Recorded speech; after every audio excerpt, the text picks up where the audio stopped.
Have you ever woken up feeling exhausted, even after, a full 8 hours in bed? Oh, definitely. It happens to so many people. You are absolutely not alone. And chances are it's not just about how long you sleep, but how well you sleep. Exactly. Quality over quantity, often. Okay, let's unpack this then. Today, we're diving deep into the science of sleep. Mm-hmm. Our mission for this deep dive is really to uncover why it's more important than you might think. What exactly is happening inside your brain and body while you snooze? All the behind-the-scenes stuff. Right. And most importantly, how you can sleep better, deeper, and actually wake up feeling truly refreshed. That's the goal. So settle in, maybe dim the lights if you can, and let's get into it. Let's do it. We often think of sleep as just shutting our eyes for the night, maybe a luxury we can cut short when life gets busy. Yeah. First thing to go often. But from what we've gathered, it's actually one of the most powerful biological processes your body goes through. It really is fundamental. When we sleep well, we're not just resting, we're actively repairing tissues, strengthening the immune system, balancing hormones, even processing emotions. It sounds almost magical, doesn't it? It kind of does. But the science backs it up. So what happens when we consistently don't get that good quality sleep? Well, what's fascinating here is just how profound and honestly damaging the consequences of poor sleep can be. It's not just feeling a bit groggy then. Oh, not at all. It's far beyond that. Mm-hmm. Our deep dive into the research shows poor sleep actually, well, it sort of dismantles your body's defenses. Dismantles, wow. Yeah, leaving you vulnerable to everything from, the common cold to a significantly increased risk of serious diseases. Mm-hmm. Things like heart disease, diabetes, even certain cancers. That's serious. That's like operating a car with half its engine parts missing, you said. Pretty much. And beyond the physical, the mental and cognitive tolls are equally significant. Okay. We see direct links to increased depression and anxiety, that frustrating brain fog. Ugh, brain fog. Yeah, forgetfulness, poor focus, and consistently lower productivity, whether that's at work or school. So it really hits everywhere. It does. This truly reinforces the core message we found. Sleep is not a luxury. It's a biological necessity. Your body absolutely requires it to function optimally. It's incredible to think how essential it is, yet, like we said, we often treat it as an afterthought. Mm-hmm. So if sleep is this critical biological process, what's actually happening inside us when we drift off? Is it just like one continuous state, or is there more going on? That's a fantastic question, and this is where the science truly gets fascinating. It's definitely not just one continuous state, not at all. Okay. Your sleep is actually a highly orchestrated journey through distinct cycles. Think of it like a train with different cars, maybe. A train journey through the night. I like that. Each full cycle takes about 90 minutes, give or take. Yep. And we typically go through, say, 4 to 6 of these cycles each night. 90 minutes per cycle, 4 to 6 times. Got it. We start with light sleep. That's where you're just drifting off, your body begins to relax. Pretty straightforward. Mm-hmm. Then comes deep sleep, also known as slow-wave sleep. This is really where the major physical healing happens. It's the repair shop stage. Exactly. Yeah. Muscles repair, your immune system resets itself. It's crucial. Okay. And finally, there's REM sleep, or rapid eye movement. The dreaming stage. That's the one. Your brain becomes very active, almost like when you're awake in some ways. And this is when you typically have those vivid dreams. A journey, indeed. So these different stages, deep and REM sleep, what exactly are they doing for us? Why are they so important? Well, both deep and REM sleep are absolutely crucial, but they serve different masters, you could say. Okay, different job. Deep sleep is primarily for physical restoration, really repairing and rebuilding your body at a cellular level. Physical reset. Right. But here's a mind-blowing thought. Without sufficient REM sleep, your brain struggles. It struggles to file away new memories properly. Like saving documents on a computer. Sort of. And it also struggles to truly process the day's emotions and even ignite that spark of creativity. It's like your brain's internal hard drive getting jammed or overloaded. Wow. Okay, so REM is more for the brain's housekeeping and emotional stuff. Very much so. Memory, emotion, learning. Yeah. The challenge is if your sleep cycles get interrupted, whether that's by stress, noise, maybe even alcohol, Right. you might not hit enough of these critical deep or REM stages. You might spend too much time in light sleep. And that's when the quality plummets, even if the hours seem okay. Precisely. That's when you can sleep for 8 hours and still wake up feeling unrefreshed. The quality just wasn't there. Okay. And underpinning all of this, there's your internal 24-hour clock, your circadian rhythm. Ah, yes, the body clock. That's the one. It dictates your natural sleep and wake times, and it's heavily influenced by external cues like light and temperature. And our habits, presumably. Oh, definitely. Daily habits play a huge role. A key player in this whole rhythm is melatonin. You've probably heard of it. The sleep hormone, right? Exactly. Yeah. Your brain naturally releases melatonin when it gets dark outside, signaling to your body that it's time to wind down, prepare for sleep. So melatonin is essentially your body's natural bedtime alarm. That makes sense. Very good analogy, yeah. But given how much time we spend on screens, especially late at night, I can imagine that signal gets a little confused, right? Oh, massively confused. Yeah. Precisely. Your body is biologically getting ready to wind down because it's dark outside. But the phone is blasting light. Exactly. Your phone screen, your tablet, your TV, they're essentially shouting, daylight savings time, just for your brain, even at 11 p.m. Yeah. Okay. This modern lifestyle, especially with constant screen use late into the night, it severely throws off that natural, crucial melatonin signal. Okay, so if blue light is a big disruptor, what else is messing with our sleep? We've looked at the science of how we sleep. The mechanics of it? Right. But now let's talk about the primary culprits that actually disrupt it. From our deep dive into the material, we've identified 3 major culprits that seem to steal our sleep pretty consistently. Yeah, 3 big ones stand out. First up, as we just touched on, is that blue light. Number 1 villain. It's a huge one in the modern world. Emitted from all the screens we love or maybe you're addicted to.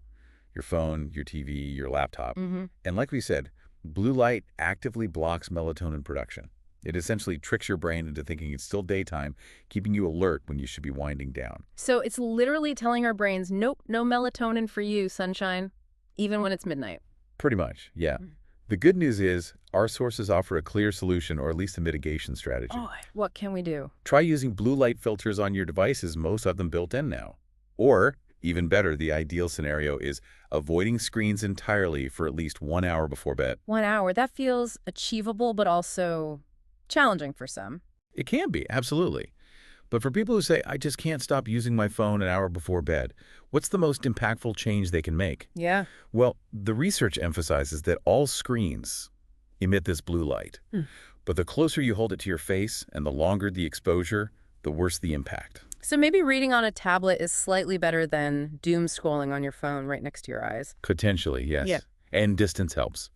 But if avoiding screens entirely isn't possible right now, then definitely utilize those blue light filters or night modes. They do make a difference. Okay, filters on, brightness down. And limiting screen time as much as possible before bed is still the main goal. Every little bit helps. Got it. What's next on the list of sleep thieves? Then we have caffeine and alcohol, the classics. Ah, yes, the evening companions for many. Indeed. Most of us know caffeine can keep us awake. That's kind of the point sometimes. My morning depends on it. Huh. Right. But did you know it can stay in your system actively working for up to 8 hours? 8 hours. Wow, so that 3 p.m. coffee... Could very well still be impacting your ability to fall asleep or stay asleep come 11 p.m. or midnight. Yeah. Okay, need to rethink that afternoon espresso maybe. And alcohol. People think it helps them sleep. That's the common misconception. Ah. While it might initially make you feel sleepy, maybe knock you out faster, it actually severely messes with the quality of your sleep later in the night, particularly your REM sleep. Ah, so it disrupts those important brain stages. Exactly. And it often causes more nighttime awakenings, leading to fragmented, poor quality rest. It's the ultimate sleep imposter, really. Makes you feel sleepy, then robs you blind overnight. The sleep imposter, I like that. Okay, and the third culprit. Finally, there's stress and anxiety. A big one for many, I imagine. Huge. Those racing thoughts, the worry loop, the constant overthinking sound familiar. Oh, yes. The brain just won't switch off. Precisely. Stress activates your sympathetic nervous system, your fight-or-flight response. It keeps you in a heightened state of alertness, which makes it incredibly difficult to relax, wind down, and transition into peaceful, quality sleep. It's like trying to sleep while feeling like you need to run from a tiger. Exactly. Your body is primed for action, not rest. It's incredible to think how many subtle things we do throughout the day or how we feel, completely unknowingly sometimes, are chipping away at our sleep quality. Yeah, it all adds up. Makes you want to rethink that extra espresso or maybe find better ways to manage evening stress. Okay, so we know the problems, these sleep thieves. What can we actually do about them? Now let's talk solutions. Right, the practical stuff. This research presents a powerful concept known as sleep hygiene, which sounds a bit clinical, maybe, It does sound a bit sterile, yeah. but it really just outlines some truly transformative science-backed tips that can dramatically improve your nights. Absolutely. And the first and arguably most impactful tip is to stick to a consistent sleep schedule. Okay, what does that mean exactly? Go to bed and wake up at roughly the same time every single day. Even on weekends, really? Yes. Even on weekends. That's the hard part for many, but it's crucial. This consistency helps regulate your circadian rhythm. You're essentially training your body when to expect sleep and when to wake up. Yeah. Makes the whole process much smoother. Okay, training the body clock. Makes sense. What's next? Second, create a calming bedtime routine. A routine, not just collapsing into bed. Exactly. This means actively avoiding anything stimulating or stressful right before bed. No intense work emails, no heated news debate. Great. Wind down time. Yes. Instead, consider activities that relax you. Maybe reading a physical book, not on a bright screen, listening to some soft, relaxing music, doing some light stretching or gentle yoga. Even journaling or making gratitude lists can be really effective at calming a racing mind before sleep. Little rituals to signal sleep is coming. Precisely. Third, make your room a true sleep sanctuary. I find that sleep sanctuary idea really appealing. It transforms the bedroom from just, a room with a bed. Into a deliberate space purely for restoration. Yeah. So what makes a good sanctuary? Yeah. The ideal sleep environment should be cool. Research suggests around 18 degrees Celsius or 65 Fahrenheit is optimal for most people. Cooler than you might think. Often, yes.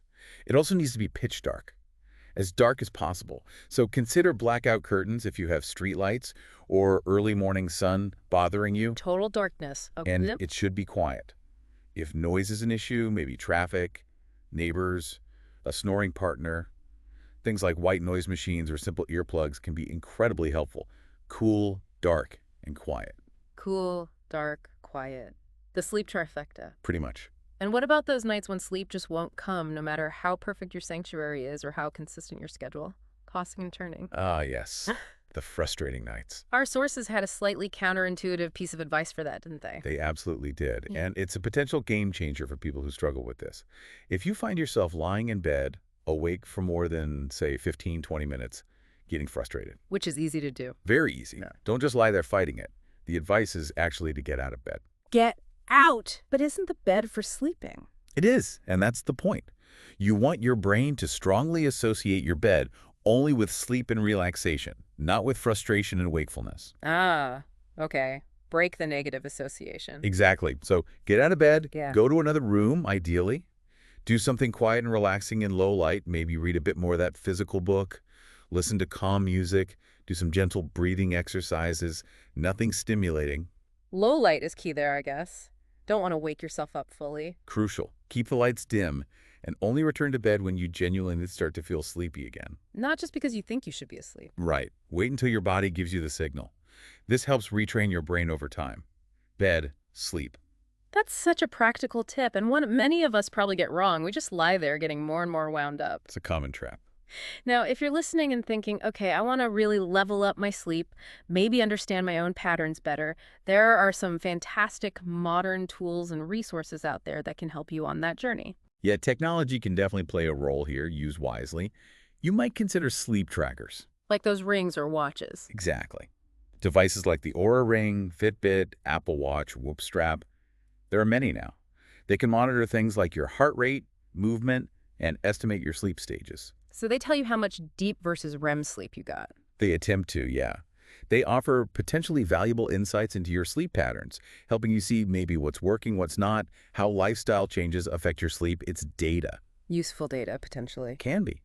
Then there are numerous sleep apps available on your phone. Apps like Calm or Headspace. Those are great examples. Calm, Headspace, Insight Timer, SIS, lots of options. They offer things like guided meditations specifically for sleep, calming bedtime stories for adults. Bedtime stories. Interesting. Yeah, they can be surprisingly effective. Also, white noise options, nature sounds, guided breathing exercises, all designed to help you unwind and drift off. Tools to help create that calming routine. Exactly. Yeah. And one more crucial point here. While these tips and tools can help tremendously for many people, it's really important to remember that if you're struggling with persistent sleep issues, difficulty falling asleep, staying asleep, excessive daytime sleepiness beyond what these general hygiene tips can address. It might be something more. It could be. It's absolutely okay and in fact recommended to consult a professional, like your doctor or a sleep specialist. Right. Sleep disorders like chronic insomnia, sleep apnea, or restless leg syndrome are very real medical conditions. Right. And importantly, they are often treatable with the right medical advice and intervention. Don't just suffer in silence if it's ongoing and severe. That's such an important point. It's not a failing if these tips don't fix everything. There might be an underlying issue that needs medical attention. Absolutely. Seek help if you need it. What becomes abundantly clear from all of this, from our whole deep dive today, is just how vital sleep truly is. It's not optional. Not at all. Foundational. It really is one of the most powerful and maybe underestimated tools we have for living a better life, physically, mentally, and emotionally. Well said. So tonight, I genuinely encourage you, listening right now, to maybe try just one small thing differently. One small step. Yeah. Maybe put your phone away an hour earlier than usual. Just try it. Or light a candle while you brush your teeth. Play some soft music instead of the TV. Little shifts. And truly try to treat your sleep like the sacred, necessary ritual it actually is. Because ultimately, better sleep equals a better you. It really does ripple outwards into every area of life, which actually this raises an important question for you to consider. Oh, go on. What might just one small, consistent change in your nightly routine, something you stick with, do for your overall well-being, your energy, maybe even your productivity over the course of the next month? That's a great question to ponder. The cumulative effect of one small change. Exactly. Food for thought. Definitely. Take that thought with you. Prioritize your sleep. Maybe continue your own learning journey on this. And we'll be here for your next deep dive. Sleep well, dream better, and take care of yourself.